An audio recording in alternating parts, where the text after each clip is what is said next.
So we are now deep into the flu season. The latest report from the State Department of Health says 86 people have died from the flu already this year in Washington State. It's a bad one this year. The majority of those deaths, people over the age of 65. By comparison, 110 people died by this time last year. We're joined this morning by clinician Jess Reams with Ready Clinic. Appreciate you coming back this morning. Thanks, Jess. Very important topic. Yeah. So flu versus the common cold. First, help us understand the difference right now. So the main difference is with the flu, it's going to hit you hard and fast. I have patients who say, I feel like I got hit by a truck. You're going to have fever, body aches, sore throat. Those are things you might not typically see in the common cold. That tends to develop over a couple days. If you're not sure, definitely feel free to just come into either a convenient care clinic or anywhere where you can get a same-day appointment and get tested so you can find out. Some people may think it's too late to get the flu vaccine, but it's not, is it?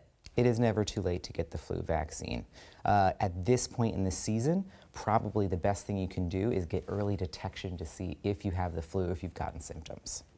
Okay. Outside of a flu shot, what can people do to prevent themselves from coming down with the flu? Good question.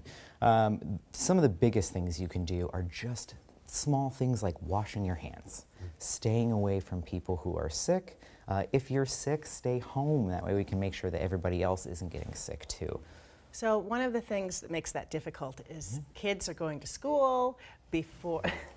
I have kids, you have kids, and they go to school sick, and before you know it, lots of kids are sick, and then they bring that home and we get sick. And the flu is going around, and a lot of people are sick right now.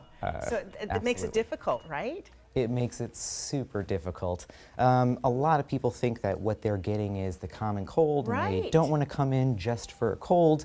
I actually urge people, particularly with the H3N3 or H3N2 strain that we've been seeing of influenza this year, it is particularly nasty. If you think that it's even a chance that you have flu, it's really important that you get seen within 48 hours at a clinic. And that way, of all the tools I have in my toolbox, antiviral treatment is some of the most helpful when you have flu, and I can only give that in the first 48 hours. The biggest difference, is it a fever between the flu and the cold?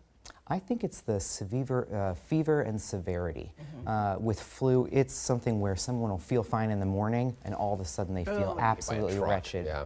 Right. Hate that feeling. Jess Reams with Ready Clinic. We really appreciate you coming in. This is a bad year. Absolutely. Thanks for having me again.